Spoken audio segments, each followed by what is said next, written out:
Apakah salah kalau saya berharap dia mendapatkan takdir yang buruk sisa hidupnya, Ustadz? Jadi malam ini saya mau bertanya yang berkaitan juga dengan kemungkinan berkaitan dengan takdir sih. Jadi maaf sebelumnya, saya ini paham banget kalau yang namanya sifat benci itu pasti sangat tidak disukai oleh Allah. Tapi yang saya rasakan sekarang itu sangat sulit untuk dihilangkan, Ustadz. Jadi saya punya dendam, benci dengan seseorang yang udah berbuat jahat dengan saya, Ustadz. Tapi yang saya lihat hidupnya seperti baik-baik saja gitu. Dengan apa yang sudah dia perbuat dengan orang-orang dan juga saya, itu rasanya gak adil untuk dia dapetin hal-hal baik di hidup dia.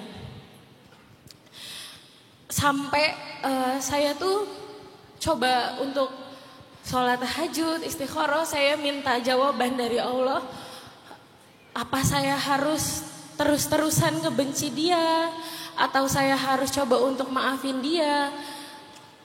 Tapi semakin saya berusaha untuk maafin dia itu rasanya semakin saya benci dan saya pengen lihat dia ngerasain apa yang saya rasain. Sampai untuk dengar atau nyebut namanya aja itu bisa bikin saya gemetar dan ketakutan. Terus apakah salah kalau saya berharap dia mendapatkan takdir yang buruk sisa hidupnya, Ustadz? Jangan terlalu perfeksionis juga, memaksakan diri untuk memaafkan sekaligus bisa melupakan dalam waktu yang singkat. Kayaknya kita terlalu memaksakan diri deh. Kadang kemampuan kita cuma bisa memaafkan, tetapi kita gak bisa melupakan. Bahkan seorang Nabi Muhammad SAW yang sempurna aja, beberapa kesalahan belum bisa beliau lupakan. Salah satunya apa? Cerita ketika Nabi ketemu dengan Wahsy, budak yang pernah membunuh Hamzah di dalam perang Uhud. Ketika Wahsy sudah masuk Islam, ketemu dengan Nabi, maka Nabi menerima Islamnya Wahsy. Nabi memberikan zakat kepada Wahsy. Tapi Nabi berpesan kepada Wahsy dengan satu pesan, ya Wahsy, aku sudah memaafkan kamu. Tapi seandainya engkau bisa menghindar tidak ketemu aku, hindarilah. Nabi tidak mau ketemu Wahsy, walaupun Nabi sudah memaafkan Wahsy. Kenapa? Karena Nabi belum bisa melupakan kejadian di Uhud, belum bisa melupakan bagaimana Hamzah dibunuh oleh Wahsy. Sehingga Nabi mungkin sudah forgiven, sudah memaafkan Wahsy, tapi but not forgotten. Nabi gak bisa melupakan Wahsy. Sehingga akhirnya Nabi menghindar dari Wahsy. Apa pelajarannya buat Mbak Fei dan kita semuanya? Belajarlah untuk mengabaikan. Karena cara Nabi untuk menjaga kesehatan mentalnya tentang kasus Hamzah adalah dengan tidak ketemu sama Wahsy. Artinya apa di sini? Nabi sedang pengen mengabaikan Wahsy, gak pengen mengingat Wahsy lagi. Pengen menjaga jarak dengan Wahsy supaya rasa tentang Hamzah itu bertahap akan berkurang dan hilang kemudian. Maka Mbak Fei, kalau Mbak Fei masih kepo ngelihat dia, diam-diam masih follow pakai akun kedua, masih nanya-nanya ke temen dia gimana, Mbak Fei gak akan pernah nyaman dan akan terus dihantui dengan rasa sakit dan marah itu. Salah satu cara mengobati rasa marah adalah belajar untuk ignoring, belajar untuk skip, belajar untuk tidak peduli, belajar untuk abai.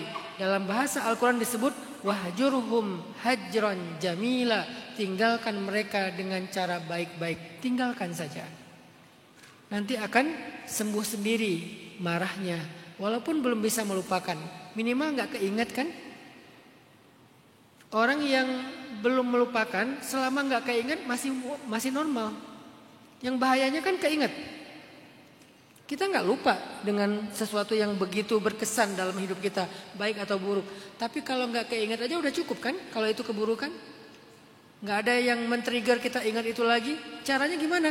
Ya udah abaikan dia. Jangan kepo lagi tentang dia. Jangan cari tahu lagi informasi tentang dia. Kalau kita bisa menjaga jarak, jaga jarak dengan dia. Kalau kita bisa skip, benar-benar cut off, ya cut off aja.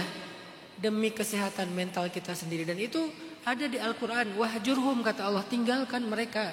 Wasbir ala ma yaqulun, bersabarlah terhadap perlakuan mereka, ucapan mereka. Caranya wahjurhum hajaran jamila, tinggalkan mereka dengan cara baik-baik. Tapi kalau Mbak Ave masih peduli, masih penasaran, masih kepo, Mbak Ave juga nggak akan pernah bisa melepaskan rasa marah itu di dalam hati.